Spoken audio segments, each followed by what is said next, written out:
You let one ant stand up to us, then they all might stand up. Those puny little ants outnumber us 100 to 1. And if they ever figure that out, there goes our way of life. It's not about food. It's about keeping those ants in line.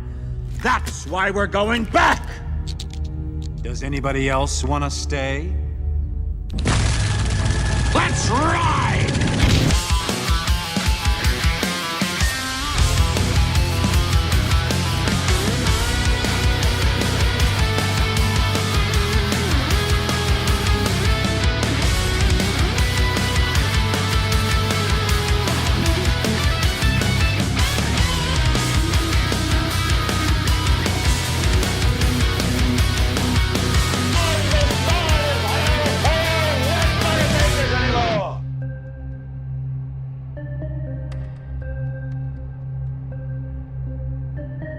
Hey guys, hey. Good evening. Welcome back to Studio A. I have to, first of all, I know the OBS, the encoder that I use over here to launch the show, did a update about a week ago. And ever since then, I heard the doubling up of the intro, the outro, and I just couldn't understand what the hell was going on because all of my audio settings, the output settings, were untouched prior to the update. I hope I figured it out now. And I'm sorry for the inconvenience. I hate when there's any kind of a blemish on this show because, of course, we have bigger fish to fry. We have bigger problems. And the last thing I need to do is be concentrating on the little things like the doubling up of our intro video. But anyway, that's neither here nor there. What is here or there? Where is there? Where is here? Got a lot of questions about locality tonight, among other things, and I want to get around to that right away because in about 5 minutes or so, we have our wonderful friend Matt from Cultivate Elevate coming in. I tried to see if the other Matt would want to come in tonight too and just sit in because I think that they mesh pretty well. And we all have a good time, but you know, you miss 100% of the shots you don't take, right? I take a lot of shots these days. Anyway, I would like to take a moment, and I hope that you would allow me this, to thank a sponsor, a new sponsor that has come on for the Spring Fling. And they are a good friend of Molly's because this product actually goes really well with Keto Brains. And I'm telling you, it's beautiful. It is. We are talking about Farmalogical.com. That is full spectrum collagen whole food supplement in one scoop. It is bone broth, and it is incredible. Because whereas you can go to a farmer's market, you can get the actual the bone broth in bags or something, you keep it frozen. This is great because it is in bags. It has been brought down to one incredible scoop at a time. One scoop, 25 grams, 15 grams of protein. It's full spectrum, so it's 3 different types of collagen protein there for all your connective tissue, your skin, your muscles, your tendons. Straight from New Zealand, my buddy Ollie. New friend Ollie, he's a wonderful personality. I can't wait to get him on the show. This is straight from New Zealand grass-fed antibiotic-free cattle. It's a multivitamin in a mug packed with easily absorbable trace nutrients that most of us usually miss in our day-to-day, like B12, iodine, seaweed, organs, all that is in there. You've got this rich, savory umami kind of a hit. So it's a very like meaty, delectable, meaty deliciousness that hits you, and it gets you right in the brain. It makes you feel full, makes you feel happy. It's actually perfect for when you're hungry and you don't want a full meal, or if you're fasting. It's a great way to come out of a fast without going right into a really heavy meal. It gives your digestive system a little bit of a chance to get ready for priming, all that stuff. Ladies and gentlemen, between this, hydration, the nootropic, I'm just trying to put together a really nice stack of things that complement each other, that mesh well together, and that we can go into the future with as sponsors. I want to keep like a good team together. And all the other time that I put spotlight on small businesses, I want to do it from people right from the show. This right here is going to be great. We're going to be brewing it both nights at the Spring Fling on the Friday the 5th and Saturday the 6th. The best thing about this is, like I said, and here's an actual picture of it. It looks beautiful and it tastes just as good too. There it is. There's the combination of the two. Just look at that milky creaminess of the whole thing. The Farmalogical and the Keto Brains together. So either way, I've got a link in the description. I've got a link pinned to some of the chat rooms right now. You go to farmalogical.com and grab some and use Frankly as a promo code. You get 15% off. And there's going to be a 20% off code that I give to monthly sponsors tomorrow on Patreon, Subscribestar, and elsewhere. So I just want to welcome aboard Ollie, wonderful guy. Can't wait to introduce you guys to him.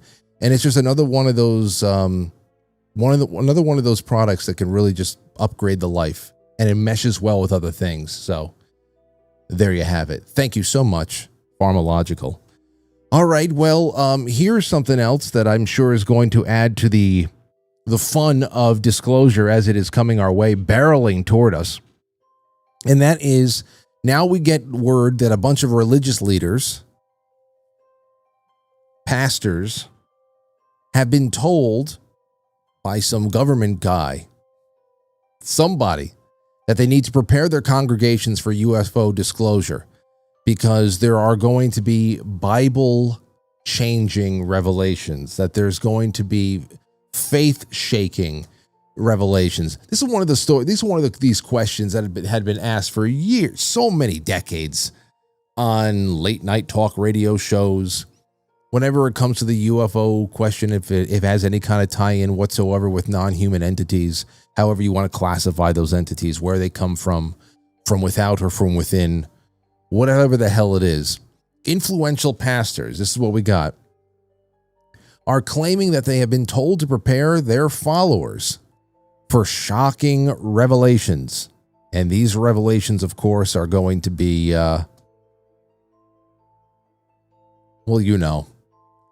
Perry Stone, a well-known evangelist, author, and Bible teacher from Tennessee, warned that fellow pastors were recently invited to a secret meeting with U.S. intelligence officials to prepare for the release of secret files on extraterrestrials. According to Stone, the officials warned a small group of pastors with a large reach in the Christian community that the government was about to release reports and possibly videos of aliens and spacecraft which were not from this planet.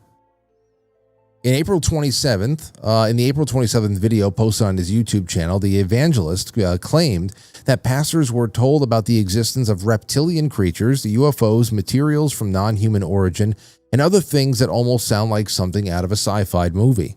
On February 19th, President Trump ordered the Pentagon and Secretary of War Pete Hegseth to release all information the government possesses regarding the UFOs and alien life. Last week, Trump said that the first files would be released very, very soon and could contain some interesting things for the public. However, officials in this secret meeting allegedly said that the information on its way may cause some Christians,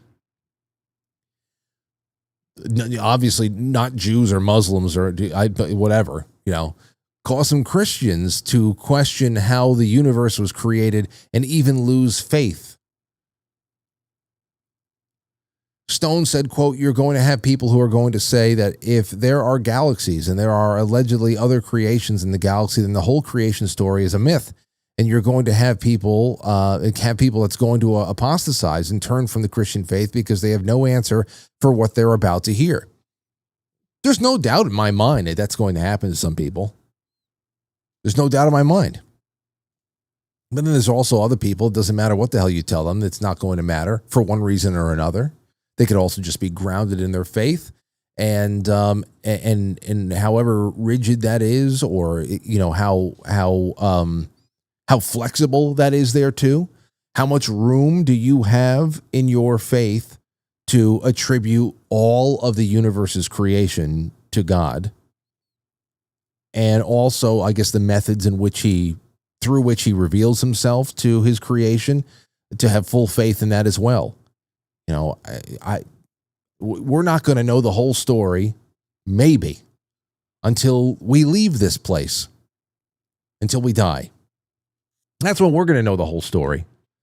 And everybody's theories and everybody's interpretations are going to go right out the window after that. And some might be closer than others and whatever. So I don't know. There's going to be people that are hit from this shit. There's going to be people who are going to be agnostic, atheist, who are going to say this is bullshit.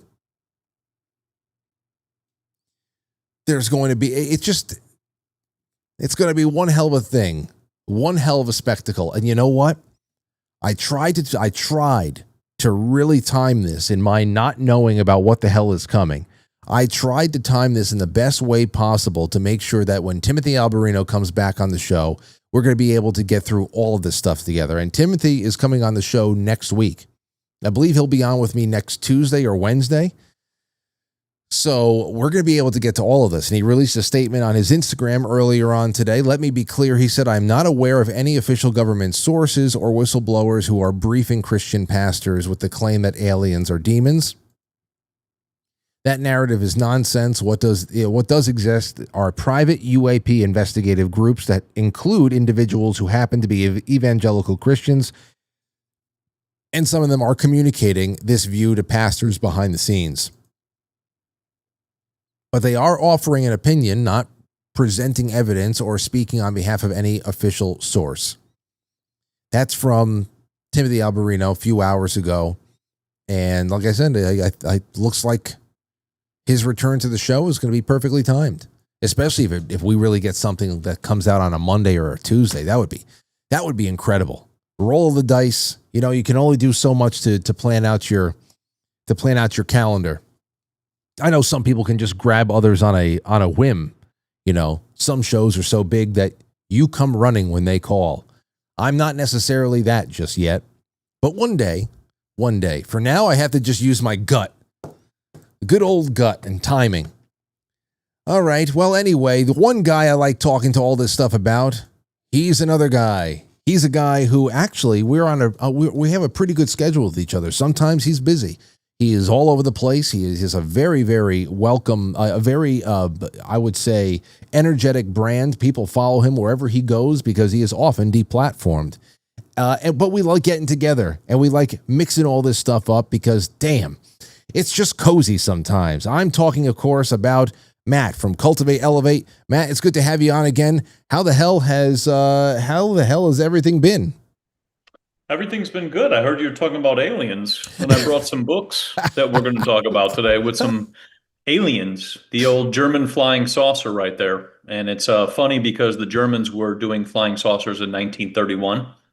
So when they're like, oh, we can't figure out who has the technology and who's doing it, then they stole it from Germany, brought it over to America, and then did Roswell. And then now people are falling for the aliens are coming for us. The reason why I started laughing is just because you are always going to be hitting the ground running.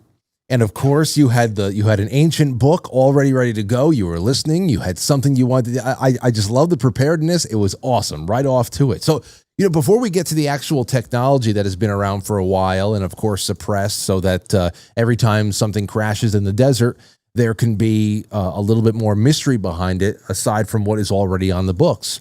But what do you think? What do you think this line that has come out over the last 24 to 36 hours about pastors being prepped to go and mediate the kind of spiritual crisis or a crisis in faith that is going to just make its way through all of their respective congregations? This is taken on a very specific thing there, especially for communities of faith. Well, that's what they did before the pandemic, when they were telling people that they need to take boosters, which, I don't understand why you would be telling priests or pastors or anybody that they need to tell their people who are following them that they need to come take boosters to find Jesus or God. That doesn't really make a lot of sense because that doesn't really connect the two. But it seems like that's what they're preparing. We had those scientists who've gone missing. I think it was like the 15 scientists who've gone missing or the whole thing. And then they were the whole aliens and all of those things. So I think they're trying to build this one up. I mean, this has been building up for a long time. You think of Orson Welles with the story War of the Worlds, where they broadcasted that over the radio to see what would happen. It was a psychological experiment against the people to see what would happen if they broadcast an alien invasion. People freaked out. They started robbing people. They started doing things to their neighbors. They started going crazy. So I think that this kind of relates to that. And when I was going into these books with Germany and the flying saucer, so this is Henry Stevens and it's Germany's flying saucers. This stuff blew my mind. You go through all these different documents and you go through all these different pictures, and you see that this technology's been here for a long time. And what they're going to do is they're going to do like a Project Bluebeam situation to kind of scare us and say that these aliens are coming so we can all band together. And it was fascinating too because they were actually using radium and uranium in these ships, which is funny because me and you talked about that last time. I've been drinking radium water now for 35 days and I'm still standing.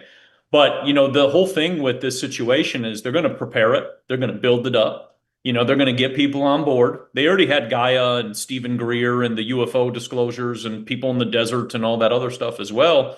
So they built this and they're going to keep building it. And then they're going to do some sort of event, because they love to create events to scare people.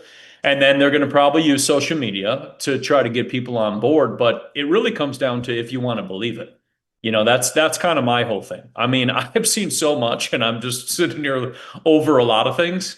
And it's even like yesterday, they had the whole thing with the hantavirus and the cruise ship. Oh, I yeah. mean, it's the same playbook as 2020. The cruise ship had the COVID virus and whatever, blah, blah, blah. So, they're going to pull a lot of things, and it's up to you to use your discernment to see if you feel that you think aliens are actually coming to get us. Because I don't think anybody's coming to get us, and it's only the government. And if the government's coming to get you, they're coming to do other things to you, which you're not going to like either, too. No, you usually don't. So I have to imagine, because what you have now shifted over to was the whole technological, what's been on the books, literally, what's been on the books about the actual the lifespan and the history of the technology, anti-gravitic technology. I think did you and I talk about Viktor Grabinikov or Rabinikov? I forget about that. Did we ever talk about that guy together?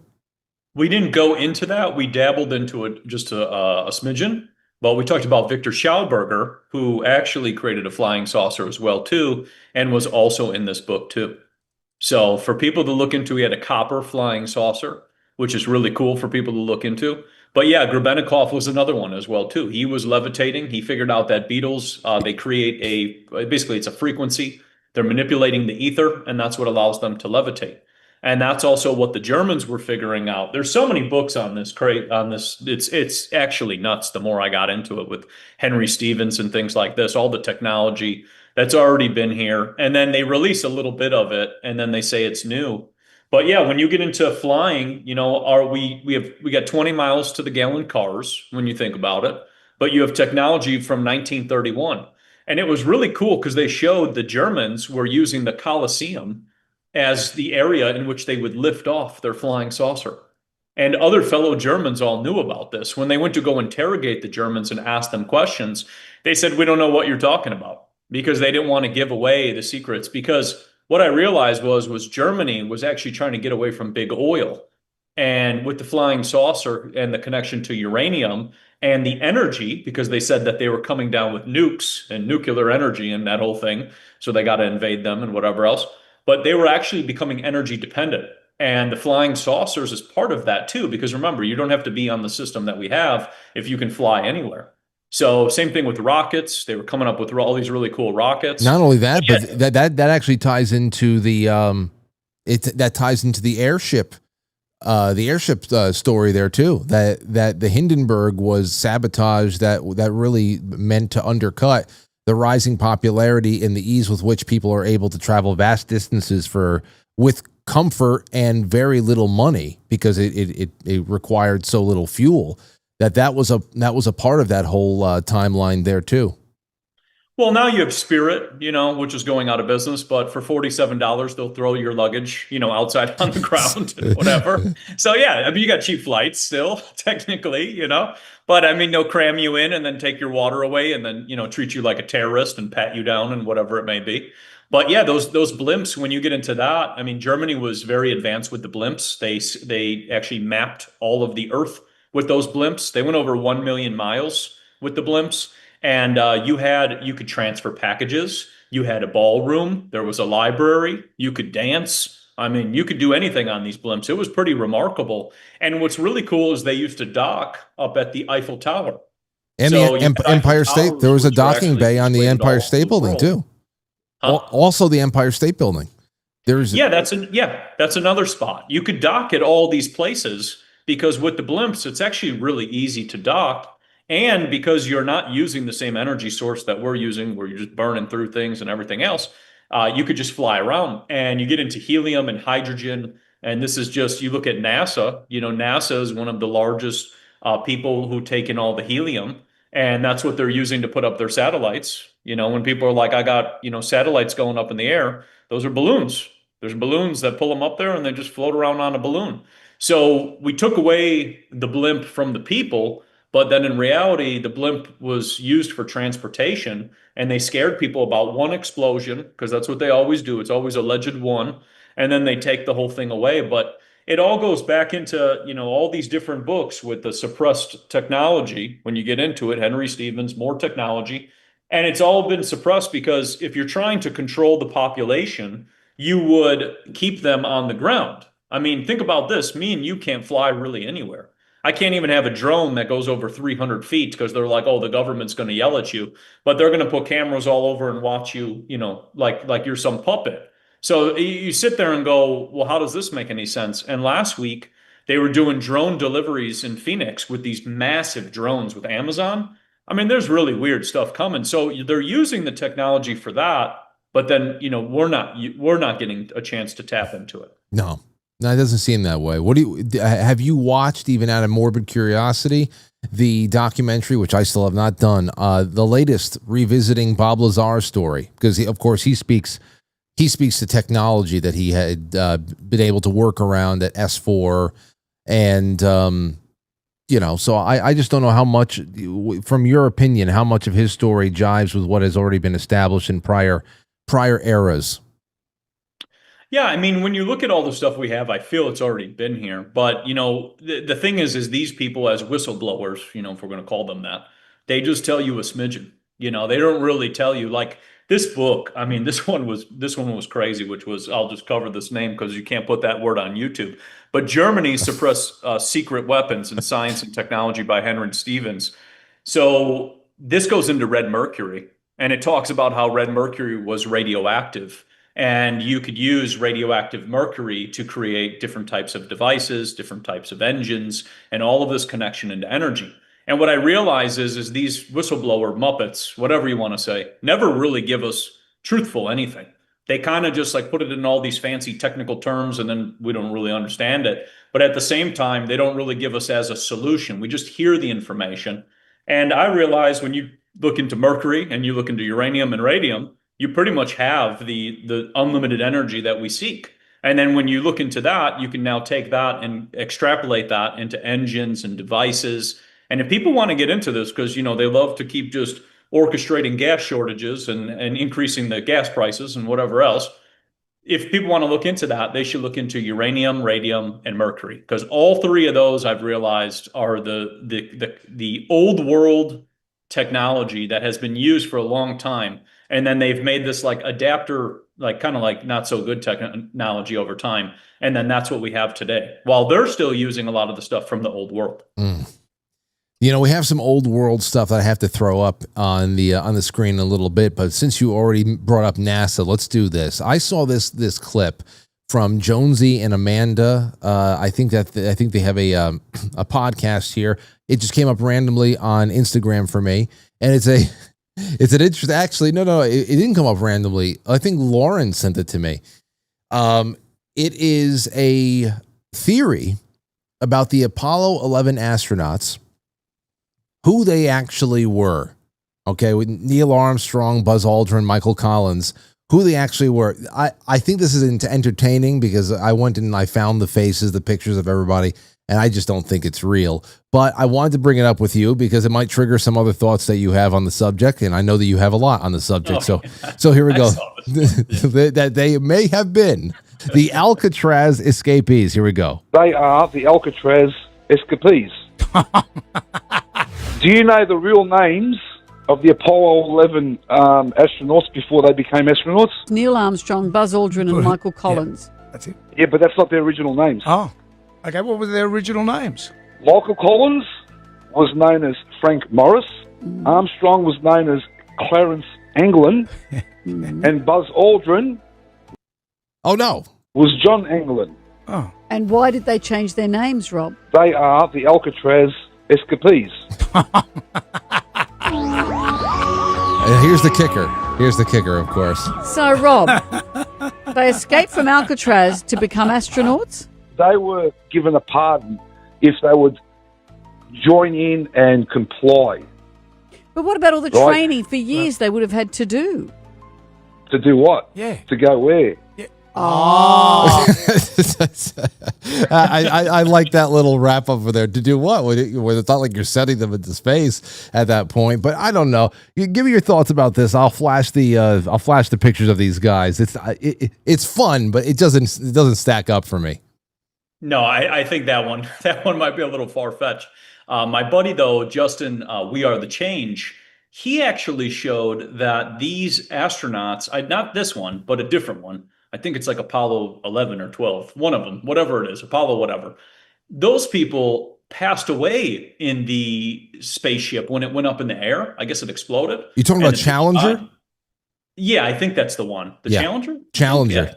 Yeah, that one, they exploded and they died. But what's weird is they've seen all these people alive walking around in Florida. So there is a lot of strange stuff when it goes into, who's going to the moon and allegedly going things. I mean, if you really think about it, they are actors, because if you haven't ever gone to the moon, I don't believe we've ever gone to the moon. The technology is garbage that they're using in comparison to what you would need to, if you wanted to leave, at least in my opinion.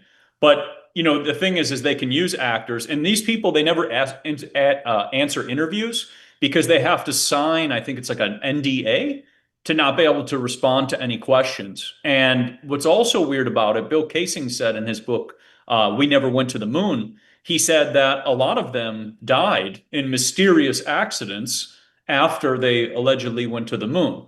So, it's just interesting that certain people are taken out of when they've accomplished something that's so great. That's kind of what I look at it like. This is the greatest achievements in mankind, whatever else, and it's like, well, then they should be on interviews. People should be asking them questions. It kind of reminds me of Admiral Byrd when he was doing his trips and the Rockefellers were paying him to do his trips. It really makes you wonder why he didn't get to do hundreds of interviews. There's only one or two that we've seen, and it only gives us a little smidgen of information. With the Challenger, I'm trying to look at all of these. The Challenger crew, those doppelgangers have been well circulated over the years, and I know I've seen them, and you just wonder, is this early Photoshop work? It all looks very believable. It's crazy. It really is. But yeah, What about Palm Beach Pete? What's that? You ever look up Palm Beach Pete? Palm Beach. Oh, are you talking about the Jeffrey Epstein lookalike guy? Yeah, the guy looks exactly the same. He's driving around. But didn't he also? Wasn't he just in an interview or something, and he admitted that he had hung out with Jeffrey Epstein at some point? So he not only looks just like him, or at least striking the similarity, but he also had some kind of interaction with him. So there's a lot of questions about whether or not there is some genetic ties or a body double or something else. Well, the question too is are people reused? And that's, I think, something to kind of think about. Like, there's all these celebrity lookalikes where they show all these people looking exactly like somebody else. Yeah, there he is, and he's just hanging out. I mean, that looks pretty obvious. Honestly, they should arrest him. But it's crazy. If you look like them, you got to go. We got to get rid of you, just like the government officials. We got to get rid of you too. So, I think we just gotta take them out, and doppelganger or not. But there is this really weird thing where these celebrities look like each other from the 1700s, 1800s, 1900s, and 2000s. So it is something strange. Now, you can say that their family, had children together and blah, blah, blah. But it's kind of really strange. It makes you wonder sometimes if, people are being reused in this, whatever we're in, simulation thing, whatever it may be. And then that's what it is. But that looks like he just tried to, maybe grow out his hair and be cool. And then maybe they gave him some voice hormones so he has a higher pitch voice or something. Dude, I'll tell you, we've talked about that on the show many times, and it's one of those things where you have to.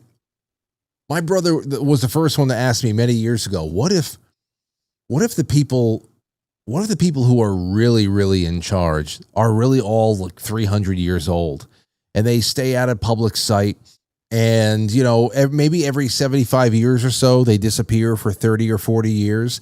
Because you look throughout history, like I know exactly some of the pictures you're talking about. It looks like there's one I remember maybe about 10 years ago.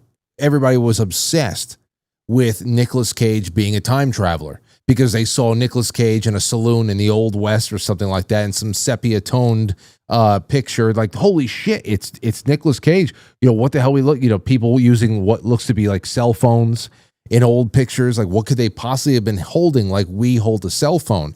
So, there's that question of, hey, are we reusing people? Is there some genetic stuff going on? You and I have talked about 18th century cloning theories with the orphan trains and everything else like that. So we've already had that on the table before. But what about just people who are on a whole other kick as far as longevity goes, where, I mean, they do age before our eyes, but is it possible for them to hit the reset button and start all over again after a couple of decades out of public eye, so people would never suspect anything weird? I mean, that's the question, right? And I kind of think of, like, I don't know if you ever seen those, like, there's like 5 or 6-year-olds who can like recite their past life. And they are saying how they used to be this like 55-year-old man, and they worked at a saloon, and they did X, Y, and Z, and their name is, Tom Brown. And it's like, how do you recall that information? That you can know exactly that. So yeah, it makes you wonder, everything is a loop. If we look at the cycle of life, everything is a loop. We look at nature, we look at the trees, we see everything is a loop. So maybe there is something that goes on. And like you said, yeah, maybe these people, I mean, the farther I've dug into these history books, these Muppets, because that's what we'll call them, but these Muppets who've been doing this have been doing these things for a long time. Like, I went down the whole tobacco trade. I bought all these books on tobacco and found Christopher Columbus, the tiny hat, who brought over tobacco and started the whole tobacco industry. And that's 1492. So you see the same people, doing the same thing in 1492, then you go farther back and everything else. So it really makes you wonder, how long this, I would say, simulation thing has been controlled with these, maybe like you said, this group of people, or small group of people, and they seem to just do the same thing. And that's why, like I was saying, that hantavirus thing or whatever it is, because they just repeat the same stuff too. And I think that now this is one of the few times, I would say, that the internet is really starting to break down this system, which is trying to control us at the fullest point. Because for the first time, you can see things from every different angle that we never could before, because the newspaper, the radio, all of this media was controlled. Nobody could speak outside of it. Like me and you would not be able to speak or be really much anywhere so people can find things.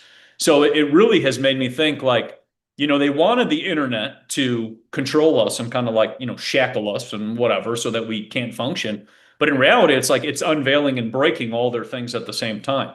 So it's just something to kind of think about, because I know they had plans, but in my opinion, the way I see it, at least what's happening with even social media and how people have gravitated and changed and the things they research and the things they look at, it's really changed in such a short amount of time. And that is just because I feel that the information is present. People are hungry for the information rather than before, where we're taking selfies of each other, and showing I got the, whatever, the best abs, of whatever it is, or gym tan laundry, things like that. So because that's what that was when we first had the camera and things were being filmed, but now it's changed. So that's just my take on it. Yeah, it's true. And I think that if we take the next step, I was just reading another article on the precipitous drop in people who are listening to radio. Now, I don't think that listening to radio is dropping simply because of the inaccessibility of the technology. Radio was made pretty compact, and there are ways to even digitize it and to be able to take what is being broadcast over over the airwaves and put it into apps and all that other stuff. I think it's more so the biggest thing that has turned people off from radio is the business that's built up around it, the breaks and everything else that makes it, it's just a very, very hard for people to stay profitable in there. And, but the reason why I say that is that all the people, and that we're talking about so many millions, have all still, we're still gravitating toward digital media. It's not complete yet. So you would think that it would be like shooting fish in a barrel right now, being able to corral people and introduce yourselves to new audiences. And I just think that once we really, you have plenty of experience with being shadow banned or outright deplatformed and taken off from one place or the other, but you always tend to bounce back and or maintain.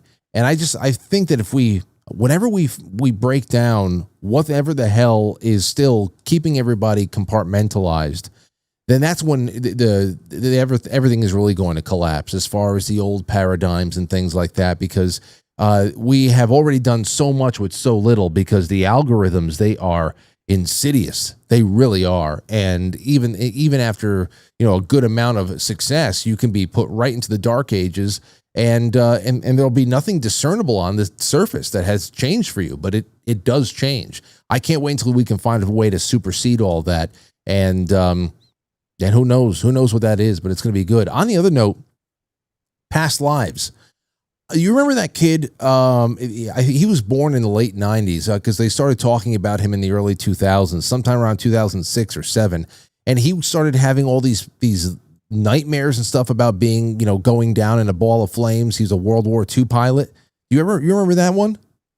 I think I heard about that one. There's many occasions of these. Dude, that one's a crazy one. You're right. There is one that's crazy. In fact, I saw my buddy just sent me another one of a little kid that claims that he was on he was on one of the planes in 9/11 or something like that. But this one from the 90s, I remember some of the details in that one were nuts. Like, he started waking up from nightmares about the plane was going down or on fire or something, but it was also other things like aviation knowledge, identifying certain parts of the plane, including like intimate knowledge of the fuel tanks or something like that. And then you had the plane size, what was going on there, the identity of himself as the pilot, and not only that, but his crew. And they were actually able to find these people.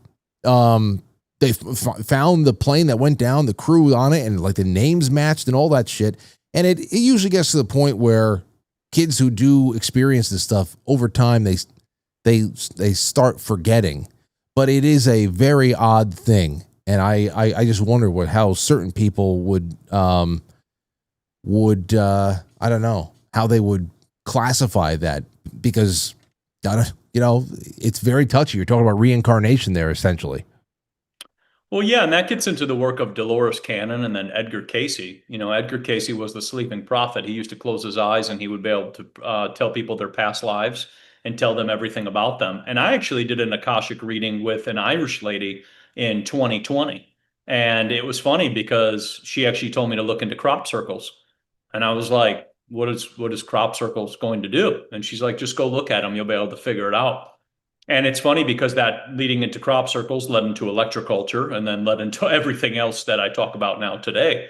So it's interesting because she said all these things about my life, about my past life, about how my personality was, how I basically act, how I acted in the past, how I was kind of like this, lone monk, and just all these things. And I was like, this is wild because you're 2,000 miles away from me right now. You're on the telephone. She opened up with a prayer and then she just started reciting. And what I started to realize is even those little kids you just talked about, they're pulling all the information that's all around us in the ether. And it's only until we're, poisoned with fluoride and chemicals and all this other garbage the injections that kids get as well too. But those are, I think, to all turn off the spiritual sense. And then you combine it with Wi-Fi and Bluetooth and all of this and GPS, doing things for you. And I think that's the main goal. A lot of people, when I talked about Sabrina Wallace, they were like, well, people are being hijacked. And I go, I don't think people are being hijacked. I think people are being jammed.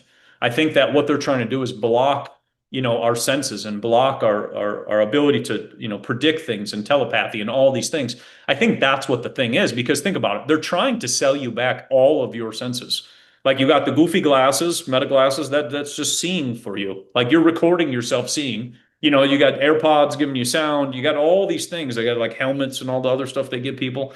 So they're really just selling people back what they already have. But you're now getting this artificial, meta version of this. And I think that the more people kind of disconnect from all of that, connect back to nature, the more that I think we can get back in tune. And I was just telling a buddy the other day, like if you want to be psychic or turn on your psychic sense or whatever it may be, you just have to act with your instinct. Because instinctively, if I ask you a question right now, like what's your favorite color, and you think red, it's the first thing that comes to your head. But if you start overthinking it, then you don't move into that almost like psychic telepathic state. It's kind of like your friend's about to call you. You're like, oh, Matt's going to call me up on the phone in about, I don't know, 10 minutes. Or I had a thought about him.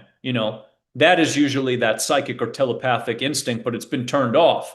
Because the more we get this programming and all of this artificial and AI and screens and all of this, I think the more it turns off. And kids, if you think about it, don't spend a lot of time with that.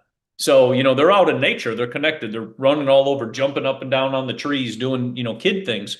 So I think that's part of it. And when I was a kid, I used to see a lot of stuff, like in the dark, you see a lot.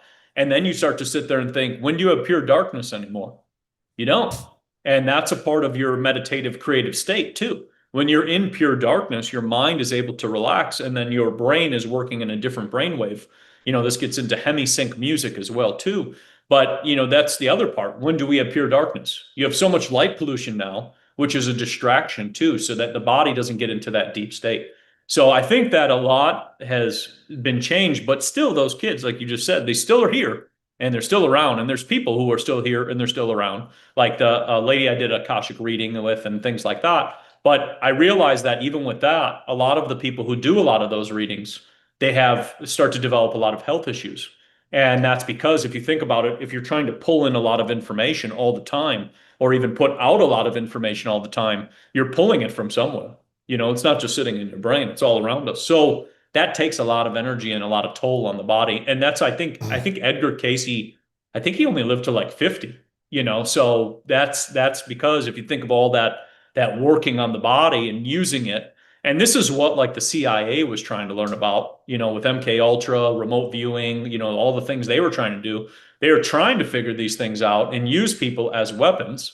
But, when you really look at it, I mean, not many people are going to comply with that. And then if you put people on psychedelics and drugs, they're not going to be the best, at telling you something because that they're going to be all, woozy and all over the place and things like that. So they're not going to be too efficient.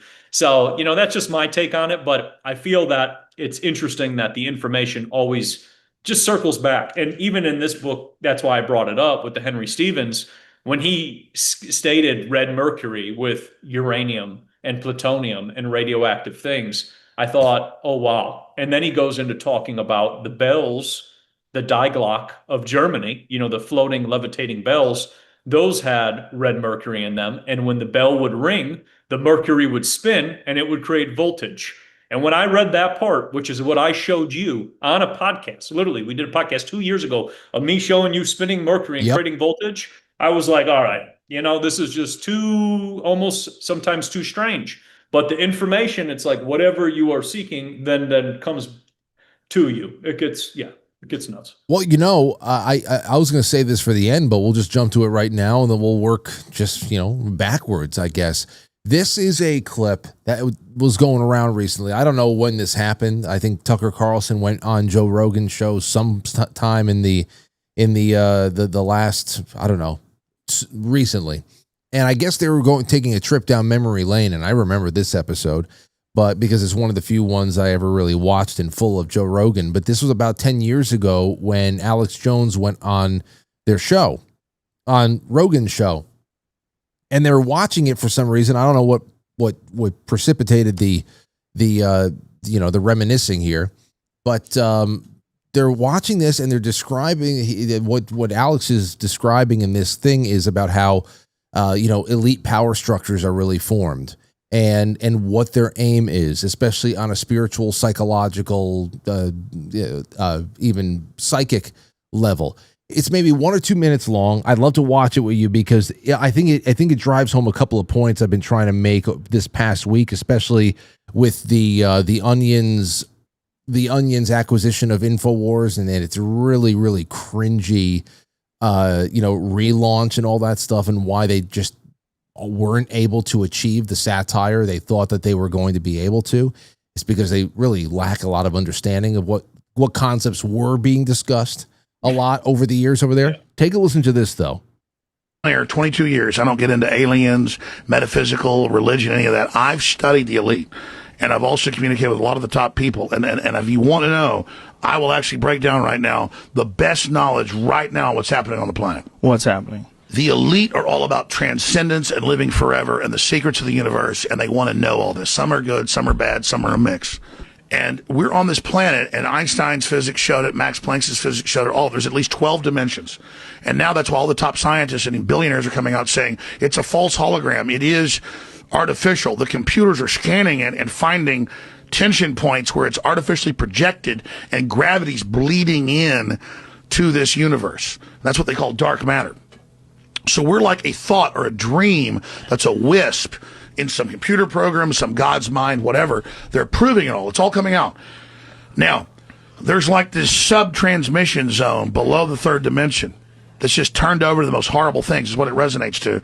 And it's trying to get up into the third dimension that's just a basic level consciousness to launch into the next levels. And our species is already way up in the fifth, sixth dimension, consciously, our best people. And the elites themselves believe they're racing using human technology to try to take our best minds and build some type of breakaway civilization where they're going to merge with machines, transcend, and break away from the failed species that is man. And so Google was set up 18, 19 years ago. I knew about this before it was declassified. I'm just saying I have good sources. That they wanted to build a giant artificial system. And Google believes that the first artificial intelligence will be a supercomputer based on the neuron activities of the hive mind of humanity, with billions of people wired into it with the Internet of Things. And so all of our thoughts go into it, and we're actually building a computer that has real neurons in real time that's also psychically connected to us, so that they will have current prediction powers, future prediction powers, a true crystal ball. But the big secret is, once you have a crystal ball and know the future, you can add stimuli beforehand and make decisions that control the future. And so then it's the end of consciousness and free will for individuals, as we know, and a true hive mind consciousness with an AI jacked into everyone, knowing our hopes and dreams, delivering it to us because we were already wired in and absorbed before we knew it by giving over our consciousness to the system by our daily decisions that it was able to manipulate and control into a larger system. There's now a human counterstrike taking place to shut this off before it gets fully into place, and to block these systems and cut off the pedophiles and psychic vampires that are control of this AI system before humanity's destroyed. Okay, so listen. Before I let you loose, because there's so much there, I want to just say off the top, this is why the Onion fails to grasp. Even if he's completely off base and bullshitting, he's tapping into a level of intelligence there, even if it's just, imagination. Not one stutter, mind you. And there's a disdain for Alex Jones that really makes it impossible for them to imitate him in a comical way. Even Norm Macdonald used to speak about that as far as imitation goes. But secondly, the whole predictive nature of AI and all that stuff, the crystal ball, that is Palantir. That is the Palantir in Lord of the Rings. That's the crystal ball that Saruman is using in Lord of the Rings to be able to communicate with Sauron and also just be able to see the whole realm and all that stuff. So the fact that you can predict the future movements, what we were talking about here with psychic ability and just innate ability, spiritual awakening, and how and where people are individually on that level. If you can predict future movement or reaction of mankind based on how we really are, pretty simple, especially when we have been woefully, intentionally unenlightened. But a version of mankind that is plugged in the way that we are and also unenlightened. I mean, that's not science fiction. That's actually very practical science at this point. And it's essentially a looking glass made real. And the looking glass, as I'm sure you know, the whole point of that was to be able to test timelines, to be able to see which course of action to achieve one goal or another was going to be the best way to get there. And once you are fairly certain about how humans will react in any way, shape, or form, because then at that point they're really not very unpredictable at all, then all you need is, as Alex said, is stimuli. And that's been mastered a long time ago. And the black magic of the media, they make fantasy into reality. Whenever the viewing audiences accept the story that they're putting out there as truth, and they act on it as truth. That is a giving up of your powers to manifest any kind of reality for yourself into a Borg-like culture. And I figured we jumped right to that right now because that's essentially what you were referencing before. Well, yeah, and I mean, his prediction on AI is, spot on. And like, obviously 10 years later, then you obviously have that technology.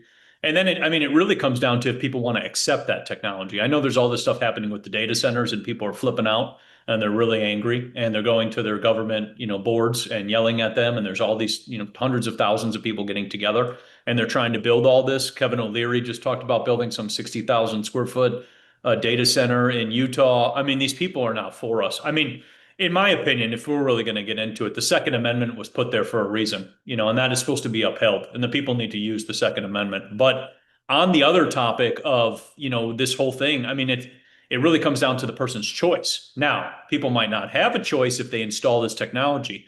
People get new phones nowadays because they're obsessed with these new phones and all this garbage that they sell them. This stuff is automatically installed on it. So just so people are aware, you have to reset things. If you do decide that you want to buy technology, you need to reset it. You need to, go backwards in the firmware and all these things. Even this computer, any computers that you buy, if you buy a new computer, you need to reset it. You need to take it back to the older OSs and Windows and things like that, because that stuff's already installed. And you can say it's predictive to figure you out, right? You talk about something on the telephone and then your phone, brings it in. Well, your phone has Siri and AI installed into it. Siri was AI. So a lot of people don't realize that all the Apple phones had Siri, and this was before AI for the last 5 or 6 years. All of these, whatever you want to say, the apps and all of this stuff's been scanning people for a long time. Snapchat with the little, make your tongue stick out and you turn into a dog and whatever else. Scanning people, predicting people, so they've been using this stuff for a long time. It really just comes down to how many people want to play ball with it. Now, putting people in a 15-minute smart city, you could predict everything, right? You could predict when they flush the toilet. You could predict, when it's the time of the month. You could predict when they're hungry. You could predict all these things. But it's also because the technology has been brought into their home. So I would say, if we get into the resistance of this, because I don't believe in any of this, and if a place that you're staying at is using that, you shouldn't stay there. Airbnb is notorious for all of this. The Airbnbs, they'll try to install everything. They want every smart thing in the place to watch you and monitor you. So in my opinion, if people want to resist, you're not going to stay at places with that, number one. And number two, you boycott those things, and then you don't bring those things into your house. And then for the other part that he was saying about how there's like a takeover, yeah, 100%. I mean, look at the Muppets in the office, and they're in every office. They're not just in this office; they're in every office, but they don't do anything for the people. Nobody is actually helping the people. We're actually fighting, if you kind of think about it, the Muppets all the time on the nonsense that they're trying to pass and bills and this and that and that and that. So there is definitely a stronghold on the people who are up on the top, or blackmail, whatever you want to call it. And it's just, people have to just people just got to say no with a lot of things. It's funny because I saw Dan Brazilian running for office. And I thought, this is the craziest thing in 2026, that Dan Brazilian was be speaking the truth about things that are actually going on and how the country's falling apart and nobody cares about our country and it's pathetic. And it's just wild. But that's what they want to do. They want to at one point, they want to get rid of the politicians and then move to AI. And that's why I said, and this is another part that it irks me, because my page was wiped, right? All the information that me and you have talked about, electroculture, mercury, free energy, you name it, it's been on there. We talked about all that. All that is now wiped. And what I see now on YouTube is people watching AI slop videos of me and you, let's say, talking, regurgitated, turned into AI, and it does a whole podcast of us talking. And those are getting pumped like crazy with I know. YouTube. I And know. it's sickening. And I had a kid, this no joke, this one kid steal all of my videos, all of my content, everything that I've ever produced, turns it into AI, puts a thing, whatever, changes things. None of it makes any sense. Telling people they're wearing copper hats, regurgitating this stuff. And now I just see that stuff sharing everywhere. And I think this is the problem, because now what we're doing is people are giving more attention to the AI. There's no person involved. You've taken the person out of it, and the attention towards, like, let's say your podcast, like Quite Frankly, who's been doing this for a long time, loses that. And these people are pumping out videos left and right, which is just part of what you said about too with the algorithm. It's destroying these things. This system wants us to, I kid you not, wants us to post like every hour. That's crazy, dude. Like I don't care that much. Like that's insane. I want people to be smart. I want people to read books. I want people to look things up and learn and be connected to nature. But I don't want to pump out things every hour so that you can just sit here and just, mindlessly learn. Like not mindlessly learn, but just have Consume. your brain, Yeah. And it just, So I think as a stand, as humanity, people have to realize that they're trying to push a lot right now. Like they're going all in. You got 2030 is that little goofy date, that they made up and everything else. And if people don't realize, this is your time to take a stand. And if you have, little ones or generations coming up or kids or any of that, they need to learn that, because if they're on board with this, they're already entrapped. Because I'm telling you, the way it looks like where they're trying to do this stuff, like you said, control every aspect, it gets insane. And then the question is why didn't we stand up? Right? Because that's kind of what I think about it as, if not enough people said no, that's why we're in this predicament. And I just don't agree with that. And that's why my page, like, I don't care if I'm censored or not. I will post, I will put it there, I will put it out there, because I want people to find the information. And AI or not, like, I will figure out how to beat this, because it's a program is what it is. And I don't want it to take over society, because I don't want to live in that world. And I'm not going to go to the grocery store and deal with robots and have to shoot them. That's not me. So I can it is me, but that's not for YouTube. Not for YouTube. There's no violence here. There's no none. Matt walking into a grocery store with a 6-shooter looking for robots. That is the next shotgun. Oh my gosh, that's the best. You're right on that front, on the technical. My brother and I were just talking about that maybe about a half hour before I started the show. About how, even on how musicians on Spotify and elsewhere are getting the shaft about this here too, where people, just because you yourself write a song and record it doesn't mean the song is good, but it is becoming nearly impossible for people to really start breaking into new audiences and being able to introduce a good original creative work that they're putting out there, when they are getting deranked and buried under an avalanche of AI music and shorts and everything else that's coming out. And like you said, it's gotten to the point where you got to post every hour on the hour. It's inhuman on a mechanical level, which is why you know that there is some kind of ulterior motive for all the platforms that continue to reward this, because you would think that if they cared about money, or if they cared about some kind of a high quality utility that human beings can use to be in touch with each other and to find shows that they really like interacting with and staying in touch with, that a subscription should mean a subscription.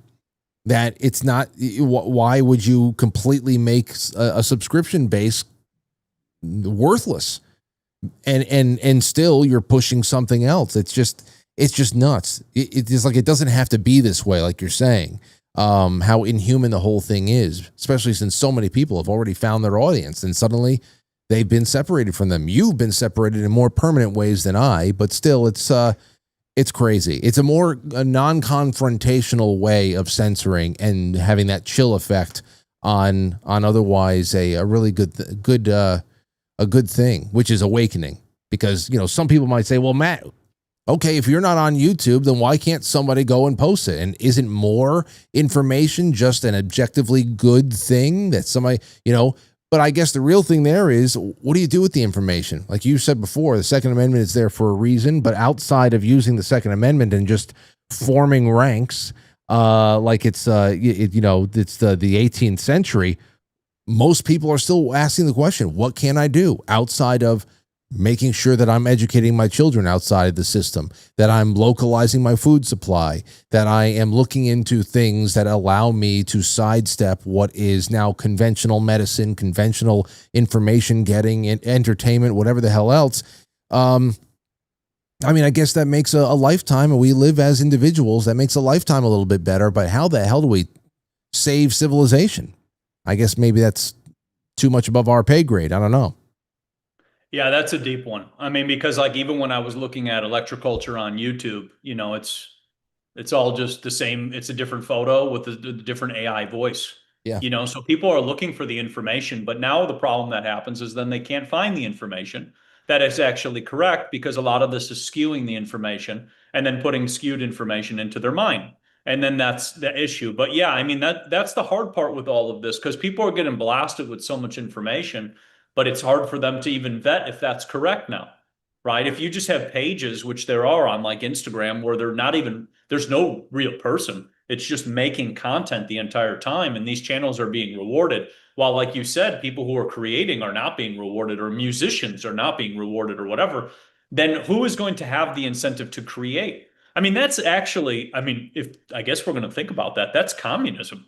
Because communism, there is no action to create. There's no action to have drive. There's no action to do any of this. And all of these platforms are very communistic, especially with their censorship. But I guess that maybe that's their goal. Maybe that's what they're trying to do. Because if you think about it, if you remove the creativity, like let's say just music, we'll go with that. Well, that completely eliminates an entire industry, because now it's been replaced by one. So maybe what they are attempting to do, and this is just my theory, is that they're attempting to try to replace one industry at a time until it's all condensed into a center point. I don't know. That's just my thought of whatever it is. But yeah, it is a lot, but that's why we got to just keep trucking along. I don't know. That's essential. Half the time I want to just go beat Zuckerberg up and all the other people, and resort to violence and be the caveman that's instilled in all of us. But, at the same time, at the same time, I don't know. There isn't the same time. I guess I don't know where I was going with that. No, listen, it's one of those things where you say, I guess that would be like the dead internet theory times 10, where every industry has kind of lost its soul, its life, its humanity. And suddenly you have all of these zombie bodies that are coming together, including the internet, which used to be a vibrant place for information sharing. And now it's a couple of alcoves over here, a couple of private chats over there. We're doing the best we can, and we're definitely better off than we were years ago for sure. But at the same time, we can see how this was our move, and now we see what the counter moves are. Put up a barrier here, put up a barricade over there, turn off the light over here. So we get it. And like you said, you're determined to beat it, and I'm with you there too. What we have to do is get together. I don't know, if not this spring, then you got to come out and fly out here and be part of one of our get-togethers, because that's people shaking hands. That's not AI, that's steak. It's, antibiotic-free steak on a grill, charcoal, clean charcoal. It'd be great. That's what we need to do. Yeah, I was trying to figure out if I can come out to this one, but we have traveling, and we got to go to Chicago for a graduation. And then I tried to make it happen, but it's like, it would be really close. And I would rather come if I'm 100% refreshed. No doubt. Trying to figure it out, because so that's why. But yeah, also on that note too, as well, like you even said with, the blockages, I put up a post today on the peptide talk, so people are aware of this, of who actually makes that and who sponsors it, Bill Gates, and, the companies who are producing the injections of 2020. And judging by the responses, a lot of people are very aware, that they shouldn't put these things into their body. But it's interesting that a lot of people have also forgot what happened in 2020, and they're willing to put these things into their body.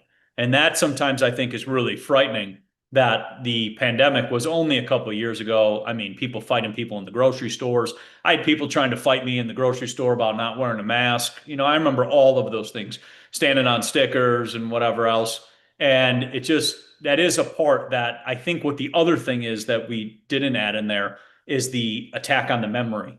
Because when you're bombarded with so many videos and so much information left and right, left and right, left and right, you can't remember anything. And because you're not absorbing it.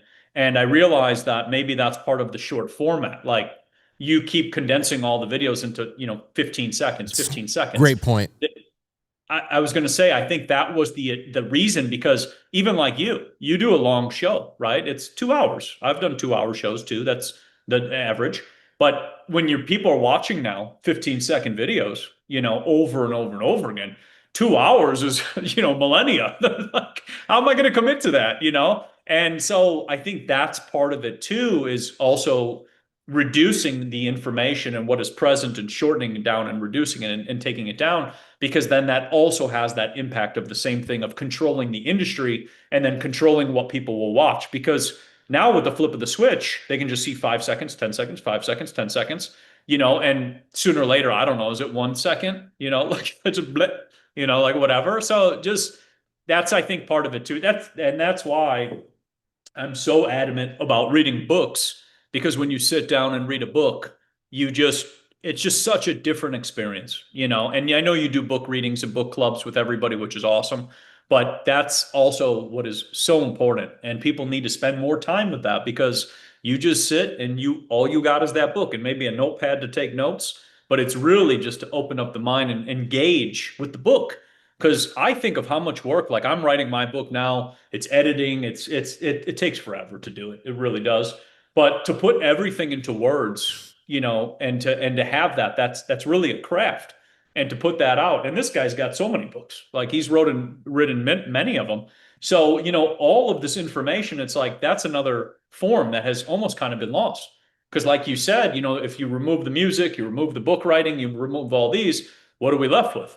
3-second videos of kids getting, I don't know, hit with a pie, like goofy stuff that people don't even need to see. I know. Because it's just ruining your brain. So that's just my take. It's all gender reveal party fails. Oh my gosh. That's what it is. All gender reveal party fails. And yeah, it's like idiocracy. But hey, you know what? Sometimes I get pulled into the same doom scroll sessions. So I know how, what kind of a tractor beam pull it is sometimes, but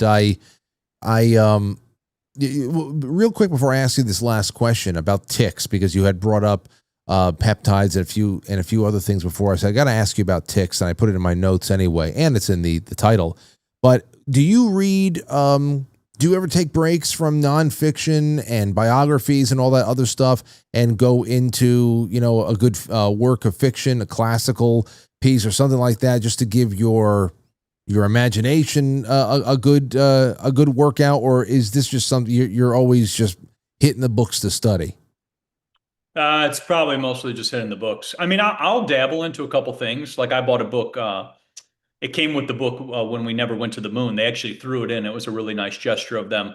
But it was about who built the moon. That was actually the name of the title. And it makes you sit there and think, that's a really good title, just something to kind of think about and ponder about. Yeah. And, I always think of the moon as like this opening, because you can see it clear as day. It's like there's this black sun in front of the moon, and then it opens, and then the crescent comes, and then the full moon comes, and then it goes back. I mean, that's kind of what I've started to think about is actually happening, because out here by me, I mean, I can see the moon perfect. There's no lights to block it. And it looks like the opening just opens and closes. But, if you think about who built it, that kind of adds like a whole nother, thing of dimension. But yeah, most of my stuff is just collecting these books and trying to figure it out and piece it together, because I feel I'm getting to the point and it's close where I want it to be. And I just feel it's just weird, because the weirdest part about collecting these books is one book will lead to another book, and it will work perfectly in synergy. And that is, I think, the craziest part about books. When you go to the back of the books and you go through those books, you just find so much more about the topics in which you're searching, or something to look up with. And I can't recommend that enough, because back in the day, people used to put amazing references. And that is why, even in my book that I'm writing, the reference page is 15, 20 pages long. I know. I want all the references to be there of all the different things and different topics and different things, because I realized that the best books I read, like even this Hot Springs Radium book I was reading by this doctor in 1933, his references are crazy. He's got 5,000 studies in the back about how people were drinking radium water and healing. So, you can go through every single thing and all the books and that. And that I feel like is the part that's also lost too. Because where did the information come from that was presented? In a 5-second video, you don't get any of that. And they could just be clickbaiting you to get your attention and make you angry and emotional and things like that. So, yeah, I guess that's my long-winded answer, but I really it feels like it's the path. That's what it is. It's been a long time. I think the last time that I have put together a bibliography was, I think, college. Just resources, citations, all of that stuff. Man, I remember, and because you have to learn how to exactly put it together, and I don't remember anything. But I just remember being a pain in the ass, something that I hated the worst. Writing the paper was fine, 10, 15 pages, single spaced, fine. But when I had to put together the references, resources, bibliography aspect of it, to hell with that. And indexing, God love the people who put together indexes. Good for them. Okay, let me ask you this, because this is the last thing I have for you tonight. We've been getting a lot of previews of this now spring and summer that's coming up in 2026 about how ticks are everywhere. They are especially tick-borne illnesses, something, Lyme disease used to be mainly northeastern kind of a thing, and now it is very, it's spreading rapidly throughout the country.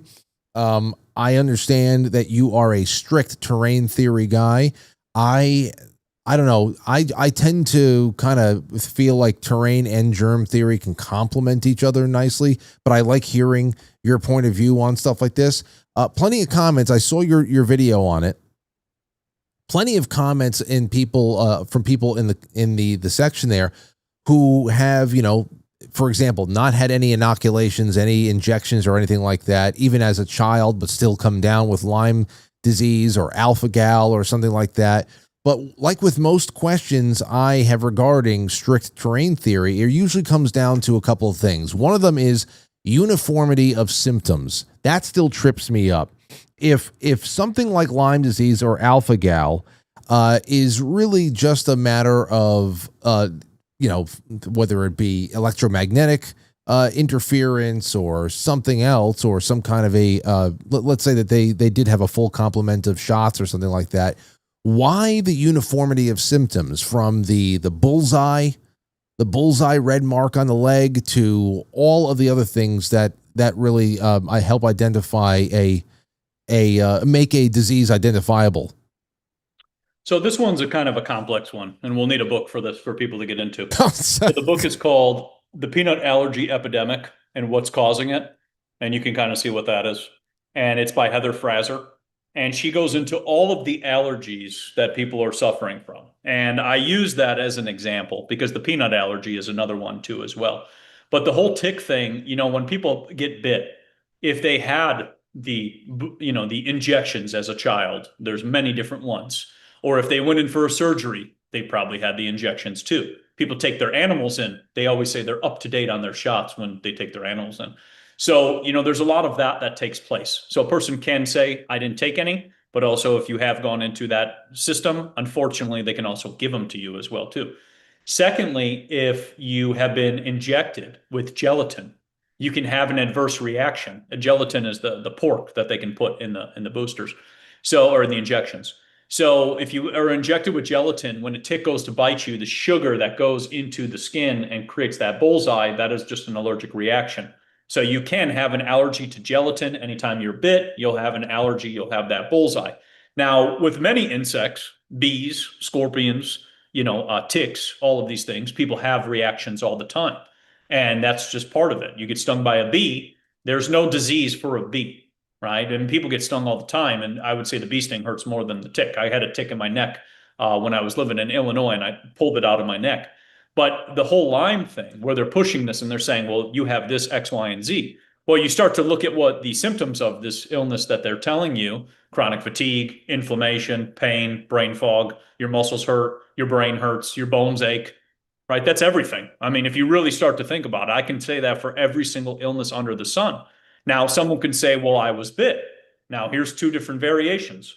One, because you were bit by a tick, you believe that you have now developed the illness, right? Because it's a curse. There's a perfect example. If I tell somebody that, there's a virus jumping all over and you have to wear a mask and go eat indoors, in a indoor place with a mask on, but you could take it off. That's the same thing. There's a brainwashing that takes place there. So a person can check this. A person can get bit by a tick. They don't have an illness, but they can manifest, and I know I don't want to use that word, but they can manifest that they have that illness based on that. So that's number one. Number two, if the bacteria from the tick was poisonous, then bacteria itself would also be poisonous. So like drinking a kombucha would technically be, toxic to our body, but we drink kombucha and it's very beneficial for the bacteria. Then you get into, the book by Tom Cowan, The Contagion Myth, which is a great one. There's been no bacteria, there's been no viruses that have ever caused illness. I've shown that with eating raw meat now for 18 months straight. I should be gone, right? I'm eating the most bacteria, everything's fermented, it gets a little moldy, all these things. No illness happens. So you start to look at, there's a website, it's on tick illnesses, and they say that it can live dormant in your body for an extended period of time. They said that about the pandemic too, right? It'll live dormant inside your body and it just comes out. So you start to see that it's very like an umbrella. They give like an umbrella list. And then they put people in who said like, well, I was born this way. My kids were born this way. Well, most likely you got, I hate to say, injections when you were having your child or your child was born, and then they took that on. Now you can say they didn't, so we'll go with that. So we'll eliminate all of that because that's why I said this is a long-winded thing. You can eliminate all that, right? You've never had an injection, you never had a booster. I'm very happy to hear that actually. You're like the Amish, which is amazing.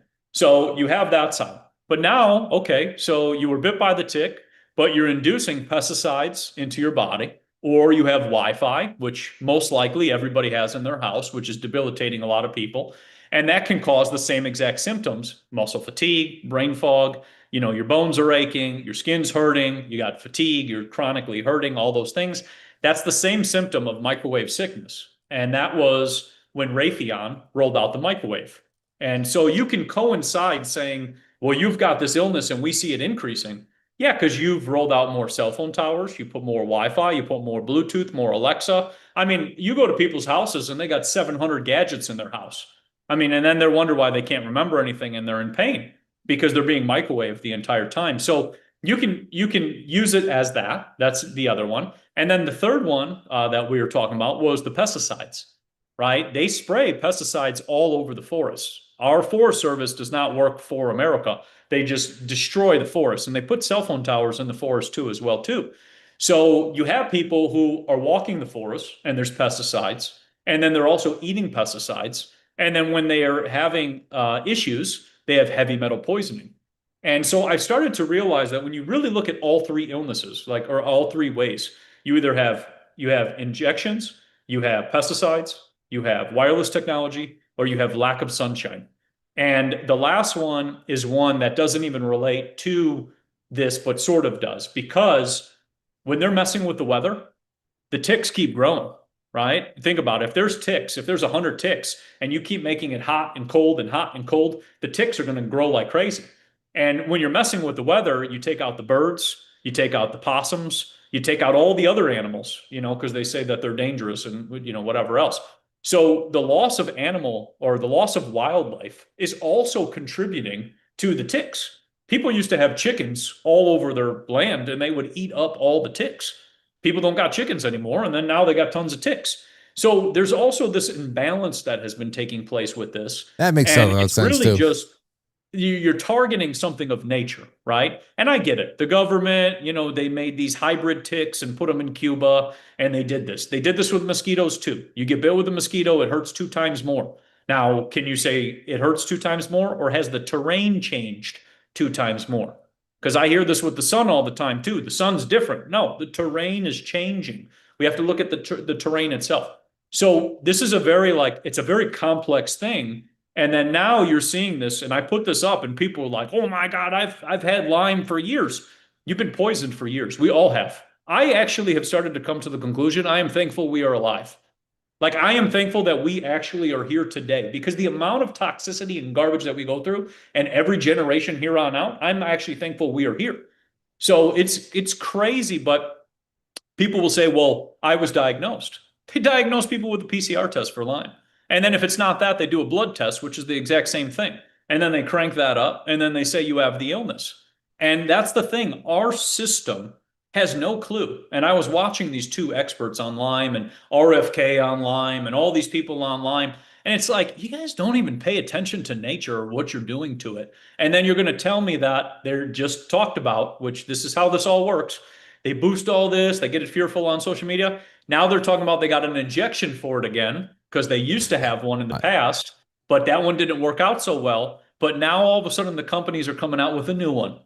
So, that's why I say, like, if you take away that bacteria, viruses, and parasites cause disease, if you just take those three things away, because those are the three that everybody goes nuts on social media. If you take those three away, you will really see just a different world, because you start looking at, well, wait a minute, maybe it's that food I'm eating. Nah, it's not that. Okay, I haven't spent enough time in the sun. Okay, maybe I'm, putting toxins into my body. And you start to break all these things down, and you go, wow, this is really simple. And I actually had someone comment, I kid you not, "You're making it too simple." And it's like, but we are simple. Like, when you really think about it, we're messing up nature and then blaming nature and then taking toxins and putting them into our body and then being like, no, it's nature. And it's like, that's not how it works. And this whole thing, if I wrap it up into a little, with a little bow and put it into a little thing, is that they want to put you into a 15-minute city where you're scared of nature. You're not going to go out on hikes. You're not going to go walk in the woods because you're too afraid that ticks are going to fall all over and it's going to be raining ticks. It's like, it's not happening. And that's the thing. I realized that the fear is to control the people. And if it wasn't, the stuff from the pandemic where, you can't eat dinner past 6 o'clock with your neighbors, next it'll be, well, don't go out into nature and don't do any of those things. And we had tons of people, just so people are aware, taking dragon's blood and coconut oil, put it on different types of bites, whether it be ticks, scorpions, bee stings, wasps, all of that. And they noticed that the bite and the wound was completely gone, because nature gives you everything. Nature gives you the Band-Aid, and there's always a solution. People can even put a copper penny on top of there, and that will get rid of it too. So we really have to just kind of, that's why I said, just take it back, look around and go, what imbalances are being created? And am I being lied to? And are they just trying to set me up for another, nonsense pandemic and make believe nonsense and just try to control me? Because if you really look at all of this, and that even goes back to this whole flying saucer thing that we started this whole podcast with, it's control right there. If you don't know who has the technology, they can control you in any which way that they want. Just like if you don't know that the viruses, parasites, and bacteria are not causing illness, then they can control you in the same thing. They can tell you it's a biolab and bioweapons and all this. They've hijacked the minds of people to make them believe in this narrative, and then they control them through fear. And it's just, it's sad, because when you go through everything that we went through and you see how many times we've been lied to, it's really hard to take anything that we see anymore as you're actually going to say something. And that's why I like books like The Contagion Myth, Farewell to Virology, The Truth About Parasites. All of those, they debunk everything real fast, because you go through all this and you're like, wow, that makes sense. And now if I focus on myself, to heal my body and understand what I'm doing, I can be healthy. But if I want to blame nature, well, guess what? Nature will get taken away from us, and then we have no nature. So that's just my whole rant on it. And it's just more than enough. The thing is just, once again, it's psyops after psyops. I wish there was, in closing here, the debating is so very popular right now, but of course, it's mainly theological. A lot of people are getting into theological and in socio-political debates. Those types of debates are very, very popular right now. I wish we could start seeing some face-offs between, Thomas Cowan types versus, strict germ theory types. I'd like to see doctors go at it. I'd like to see scientists really go at it a little bit more. I know it's happening, but not nearly as much as theological debates, which are still fun in and of itself, because it's all an exercise for parts of us, our mind, our spirit, that we have not been getting very much of from the popular culture in the last few decades. So I hope that that's one of the things that we start getting not too far down the road. And Matt, thank you for all the time here tonight. Real quick, cultivateelevate.com is in the description of the episode. People can go check out your website and all the wonderful things you got on there. But there is now a Quite Frankly promo code you put together. I don't know why we never hadn't done this in the past, but tell everybody what code they can use if they go to your site and they pick up any of your stuff. So they can use Frankly 10, and they can check out all of our things on Cultivate Elevate. And yes, we've done so many podcasts, so many times together. I don't know why. And I sat there and thought, every time we talk, and then we're talking about it so people can actually check it out. But they'll get 10% off their anything that they want to try. And we got tons of superfoods on there. And on the last comment that I wanted to throw in there, like you said, that you wish that there were more debates. The real reason I've realized that there's not as many debates is because a lot of the times for the people who have spoken on the no virus, no bacteria, no things like that, they don't want to put those people on there. And I've started to realize, like, a lot of the people, I've watched stuff with Kaufman, I've watched stuff with Cowan, I've watched a lot of things. The aspect of bringing something like that on they don't want that narrative. And I'm just saying this because the biolab, bioweapon, bat dropped some feces, whatever nonsense they made up, that sticks more, and snake venom in the water and the alleged venom in water and whatever else, which is all a bunch of hodgepodge. But, all these things, those things have been pumped and promoted. And I realize it's because when you bring out the actual truth, at least that's just me. And that's why I think censorship exists in such a form that it is. Because when the actual truth, like even just showing this German flying saucer, I got censored for showing German flying saucers, which is crazy because everybody's talking about scientists. And I'm like, well, here's the saucers. And they're like, okay, drop it. Just destroy his page. And it's like on all platforms, Twitter, Instagram, everything across the board. So with that, I think that's part of an agenda because there's only like these bits and pieces. And if I reference back to that Alex Jones video you just showed earlier, he does give you bits and pieces. But then if you take it all apart and you break it all down, you could say a lot of it's not what it seems. So, Yep. And that's where I'm saying that I think that a lot of the debates that should take place, it would be lovely to see. But it was kind of like, I don't know if you saw that with the Theo Von was on Rogan, and Theo Von asked a bunch of questions, and he was shut down. And it's like only certain things are allowed to be said. And that's just my take on it, because it's interesting how some come into the limelight and then some do not. And that's just how it seems to go. At least that's just my take. That's how we're being managed. Listen, there's a lot. There's a lot in this hour or so that we did together. I know that we'll be able to farm tons of clips. I'll make sure whatever I put out there, I mark you as a collaborator, and it's always a celebration when all of our audiences come together. I think that's the best way to overcome a lot of the hurdles that have been put in our way in this on the internet. But always enlightening, very fun. Lot to chew on. I hope you have a great night, my man, and I hope people go and check out your website and also just find you on Instagram. You're also very active on Telegram. You hang out in the Quite Frankly Telegram quite a bit. So Yep. It's been great having you. You get that much more enmeshed in the show culture. So thank you so much for all that. Well, thank you for having me on, and you guys have all a great night. I'll see you next time. Take care. There he goes, Matt, Cultivate Elevate. And here you have it. Hang out with each other. I think he was on in April. So there he is, on in May. Now, there's just so much. There's so much. I don't know. Listen, that's it. You think about, okay, well, brain fog, achiness, fatigue, whatever the hell else. You have Lyme disease. Okay. Well, I know that there's more to it than that. There's the nerve pain aspect of it. I know that alpha gal is another thing there too. And I also know that you can get alpha gal.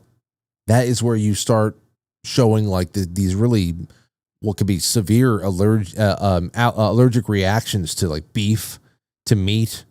So you want to talk about all the ways how convenient everybody's getting bitten by ticks that make them not want to eat beef right now, while while the media has tried everything they could in the last 10 years to get people to buy Bill Gates's fungus burgers and the Impossible meats and all that stuff that have completely bottomed out. Nobody's eating it. Nobody's eating that trash. So a lot of this stuff sounds pretty convenient with the timing. But, I know that my baseline assumption is always that, listen, there's germ and there's terrain. And I believe that they're complementary. Now, I'd love to watch some doctors duke it out to see what really, they got it. Okay, well, let's just see that put in action. I want to see that. I'm interested in it all, really do. Because my baseline assumption is always that there's a complement between the two, germ and terrain, where you have a bacteria or a virus as a potential trigger, and then of course you have the terrain, which is the decider of the outcome. And if the terrain is well kept and the immune system is robust, then the outcomes usually are in your favor. Maybe defying the odds. Maybe defying all the odds at times. So I'm interested in what people have to say about that. We have a little bit of time left, too. It's 8:30, and I have to get off in about 20 minutes because I have to join Matt Christensen on his channel for our once-a-month overtime that we do together.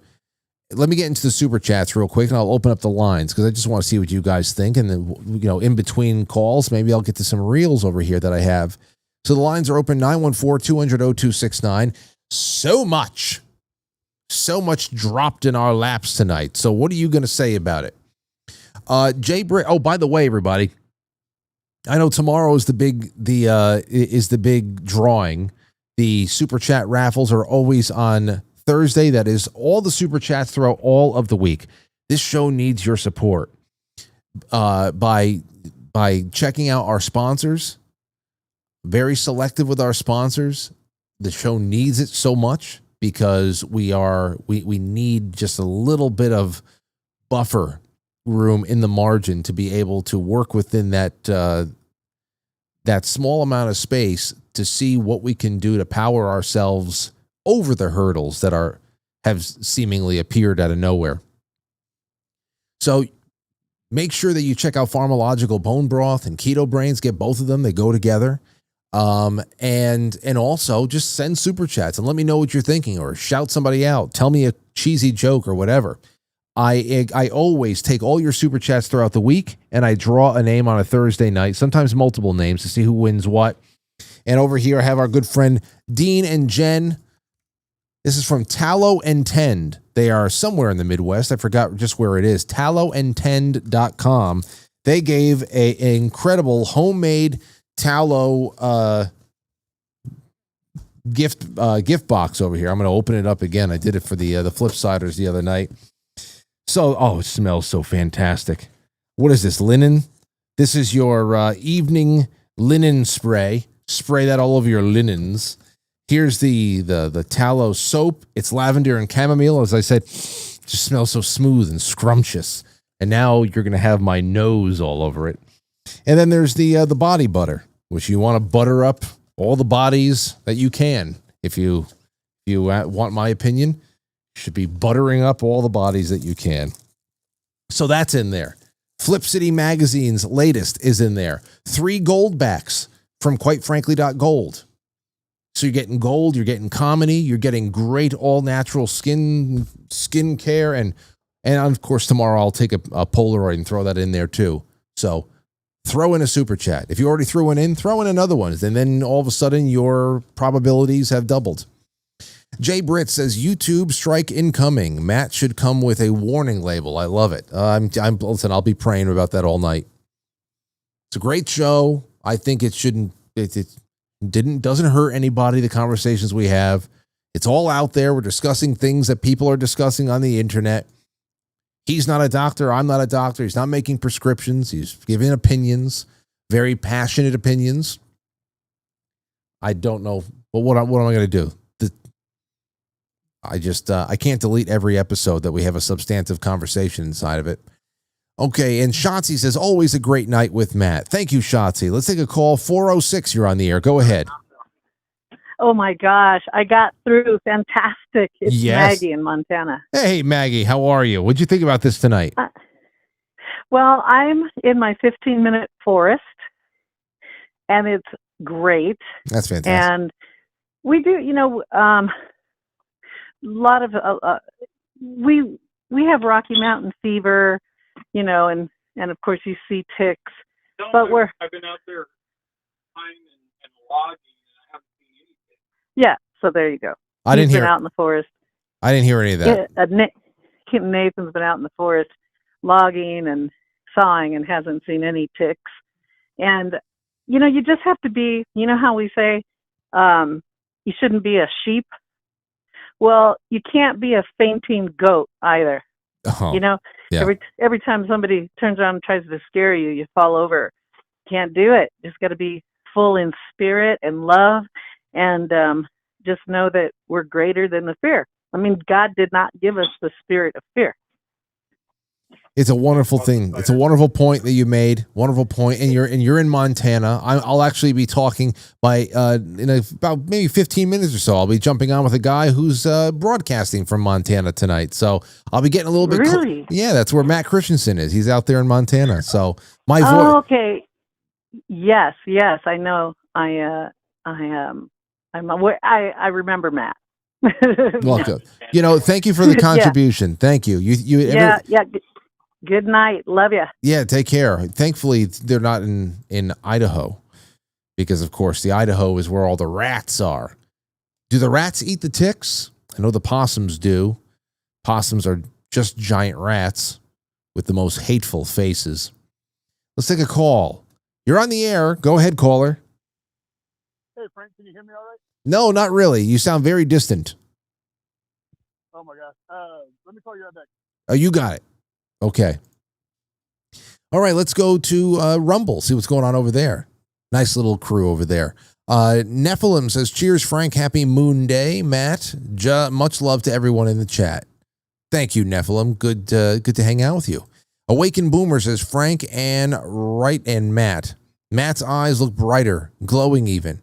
He is radioactive. Or is he radioactive now? He would say maybe. Nephilim again says, Frank, have you thought about having both Jay and Matt on a show? I'm sure they both could have some great discussions. That would be an interesting combination if he came on for, a short, for one half of a 2-hour show one day. I don't know. Jay's very diplomatic. It wouldn't be bad. It would be bad. We'd find some good stuff to talk about. Probably a lot that we, at least, ethically, we all agree on and stuff like that. And I don't think that they'd be on the complete polar opposites of the planet on all things, but there would be differences in opinion. I think that Jay is obviously, I don't know. I think he's, I don't know if he's 100% of a terrain theory guy, but all he concentrates on is terrain. So I forget what the hell his thing is there, but they might be more aligned than we think. Anyway, that's what we have going on over on Rumble so far. Good to have you all. Thank you so much. Okay. On Pilled, Corey, Delona, JR at the Lake, Tommy Jekyll, Safety Net, sent me a nice note.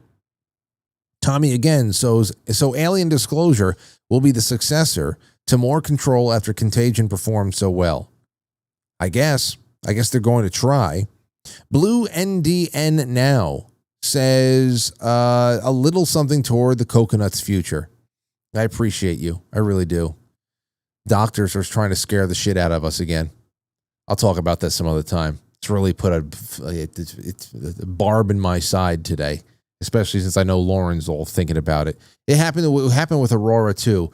If you are, just remember, ladies and gentlemen, if you never had a child and you're intending on having your first child, you need to understand, at least at one point in your pregnancy, the doctors that you're working with are going to find a way to scare the fuck out of you for no damn reason. And it usually has to do with testing and getting another test to confirm or deny another test, even though everything looks sterling. Everything looks sterling. There's just a little something that it's just, we have to see if you're a recessive gene here, a recessive gene there. We need blood from everybody, quick. It's going to happen. Just know it. Just know it. And now I'm going to have to take blood just to make sure that everybody can sleep at night. That's what's going to have to happen. I know it. Take a call. Who's this? Hey, Frank, this is Gary Americano. Can you hear me now? I can. It's been a while. How have you been? Not too bad. I wanted to know, have you looked into how they discovered that alpha-gal syndrome is related to tick bites? How is it? So there's this researcher, Thomas Platts Mills, who was he was hired by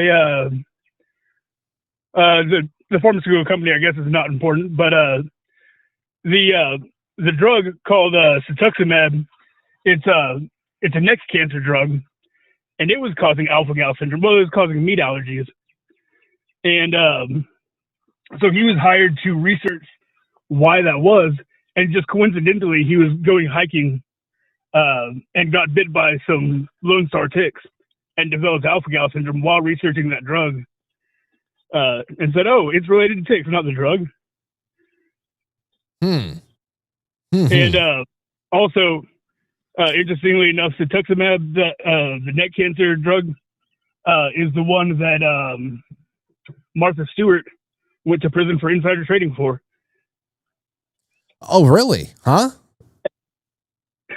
Really? I didn't know that. Well, listen, first of all, anything you got on that, if you find like an article or any kind of a paper, always send it to me, because I like to, I like to just, pad all the links and the folders that I have on, and I have building over here, especially when it comes to the alpha-gal stuff, because that really started getting a lot of people's attention about a year or two ago. I know that's been around for a while, and then we had somebody in the audience reach out to us when we were on. I think it was actually a night that Jay was on the air. They got in touch with me to let us know, how much of a pain in the ass it is, how severe it can be. But I've also seen really promising things that people out there in the internet have posted about how they have really, reset their body and have been able to, kind of like detox and then also slowly reintroduce meat to the point where they were able to eventually go full carnivore again after being diagnosed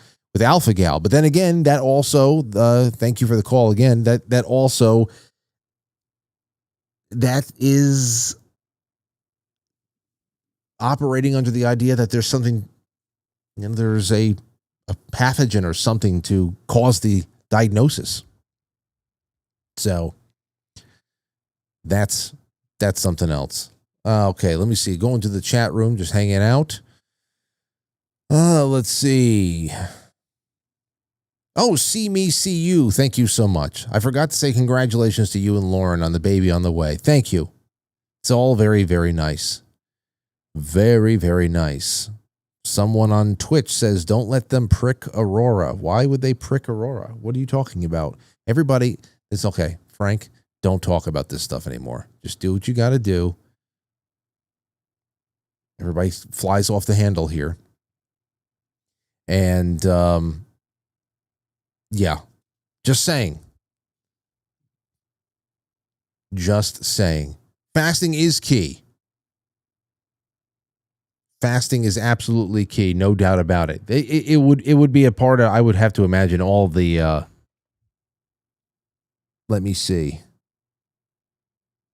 Oh, I thought something else came in. That's not it. Well, we have 7 more minutes. Spud Hill says, exactly, Frank. Saw my parents go through all the doctor BS. Yeah, there's a lot. There's a lot to be said. There's a lot to be said. And it's not enough to say, well, are doctors well-meaning, or we talk about that all the time. Are doctors well-meaning, or are they out there working it up? You can't go that far. I'm sure there's some awful doctors out there.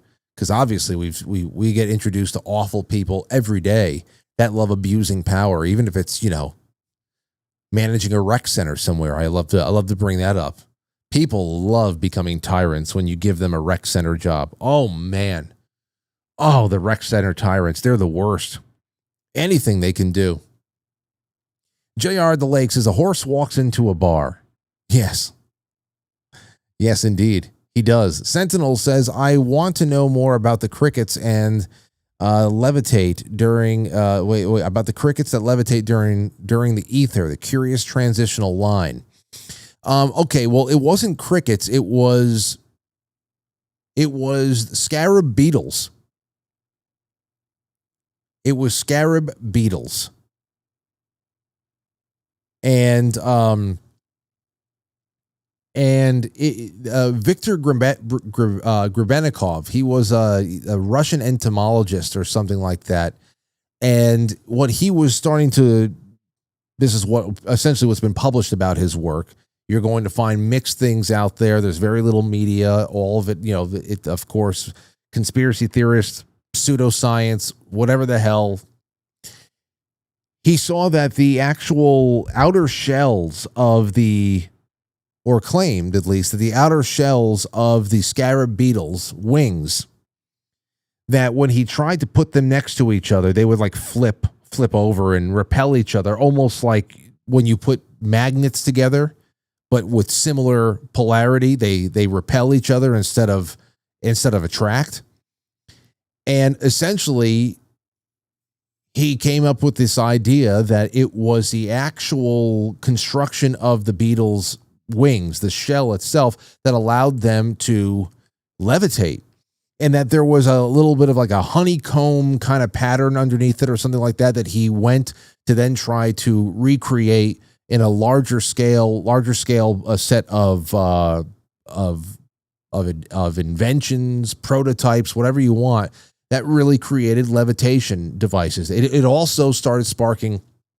It sparks a lot of conversation and a lot of debate whenever you bring that up. Anybody who is familiar with the story, it brings up a lot of debate about somatics and also about alternate theories of how the pyramids were constructed and why the scarab beetle was so important to the ancient Egyptians and all of their glyphs and all of their art and all of whatever has been left behind. Perhaps the scarab beetle is the key to how so many of these megalithic structures that have stood the test of many millennia, how they were actually put together in the first place, because everybody's theories about, pulleys and everything else it usually gets laughed at because of how big the stones we're talking about. So that's the big thing about Viktor Grebennikov. You go check it out there. You probably find something on YouTube, somebody doing something. Yeah. And that's that. Let's see. I did a lot of fasting last year. Felt great.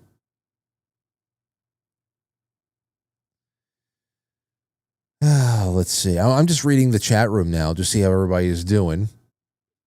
Let me do one more thing over here. Make sure I got everything. Amethyst Cat says for Little Miss Coconut. Indeed. Genie Yankee fan on Twitch. Thank you, Frank. We love Matt over here. He's great when he hangs out. ST on YouTube. Always enjoy Matt. So nice. He's extended Frankly 10 code to us Frankly's. Wonderful show as always. Thank you, Frank. I don't know if that's a one-time code. Try it out. Maybe it's recurring. I haven't put it on the Quite Frankly .tv affiliates page yet, though. But just so you know, there you have it. Frankly 10. All right. Let's see here. Spud Hill says, whoa, I've missed a few shows. I didn't hear Lauren is pregnant. Congrats. Yes, we made the announcement on Friday night. If you missed it, everybody, I know it's easy for people to miss things now because it's a little bit, takes a little time for all of the broadcast to get around in a video on demand kind of a way. Unlike 2020 when we announced Aurora. That's on Friday night. If you want to see the way we did it, Aurora was in and we had a good time. A very nice time. So That's all I have for you guys tonight. I'm going to jump over. I'll save all my reels for tomorrow and stuff like that. I have a voicemail here that was sent to me I thought was interesting. At least the first part was. I said, okay, this will be good enough. But I'll save this for tomorrow too. Also, some really interesting. Here's the last thing I'll say about this war in Iran. About people are trying to look at all of the stock market activity around the war. And like clockwork, somebody's making a lot of money. Brian Allen of an Allen Analysis. I don't know where he's featured on Huffington Post, New York Post, all that stuff. Says someone placed a $920 million crude oil short at 3:40 a.m. 70 minutes later, Axios reports the U.S. and Iran were close to a deal. The oil dropped 12%. The trade made $125 million in profit. Minutes after that, Iran launched the Persian Gulf Strait Authority, and oil surged 8%, $760 million placed before Trump's last announcement, $920 million placed before this one. Every major announcement in this war has been front-run by someone who knew it was coming. What kind of war is this? That's what some people are asking. They're just connecting financial dots. There's always stuff like this going on. Listen, you got to assume that there's always insider stuff. Always insider stuff going on. We saw it with the poly market. All of those bets that were placed before the Venezuela raid this January. But, if you gave $100 million to Frank and Jim Zell, I can guarantee you that they would have already made $1 billion off of this war. I'd say that. You say, well, maybe other people are doing the same thing. I mean, $920 million short. Shorting any stock by nearly $1 billion is going to attract some attention, but I'm sure somebody out there was doing it in shorter, smaller amounts, and made off with enough to go buy themselves a new Nissan or something like that. I'm sure if you gave $100 million to the Zells, after all the calls we've taken with them about geopolitical events, war, the threat of war, blockades, unblocking a blockade, and how the markets are going to react and do react. They've always made comments about that. Man, if I had some money, I'd put it on blah, blah, blah, blah, blah, blah. There could just be a lot of people like that out there. But no way, shape, or form should you ever say, no, insider trading is just not possible. Of course it is. And the most likely thing. Definitely an Occam's razor situation. Okay, well, that's all I have for tonight. Thank you, guys and gals. Go and check out Farmalogical Bone Broth and really just enjoy. Use the promo code Frankly for 15% off. Use it with your keto brains and yeah, just support them because they support us. And we need all the support we can get right now going into a big year, big anniversary year. And of course, we got a little one coming, and I just want to make sure that all the ducks are in a row for the end of the year. So we're enjoying an amazing holiday season after what I'm sure is going to be an absolute batshit crazy midterms, right? Okay, we're done. We're not done yet, though. We're going over to the flip side, or you can go to Matt Christensen's YouTube, and we're going to be doing a half hour with Matt Christensen about 8 minutes from now. So get over to quitefrankly.tv, pill.net. You can stop there. You can hear the audio. When we're done, I'll stay on Pilled for a little while, and that'll be it. Thank you, guys. Thank you, guys. All the best to you. I'll see you guys later. I'll catch you on the flip side.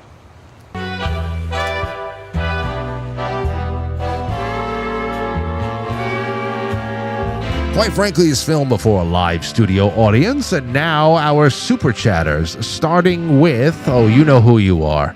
Thank you all, and I can't wait to give away some great stuff tomorrow night. You still have time all throughout this evening. Whenever you hear this, go to quitefranklysuperchat.com and say, Frank, I just wanted to say love you, buddy. Slap those cheeks. And also enter your name into a wonderful giveaway. That's what we're doing tomorrow night. So support your local broadcaster. I'll see you guys soon. Thank you.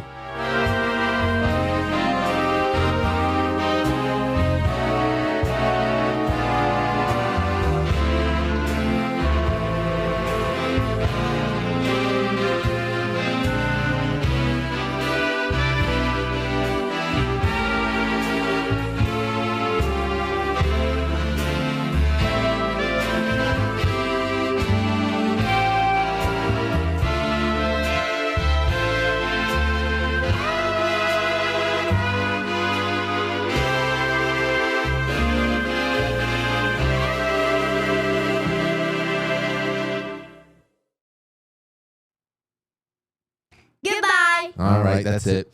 Thanks, everybody.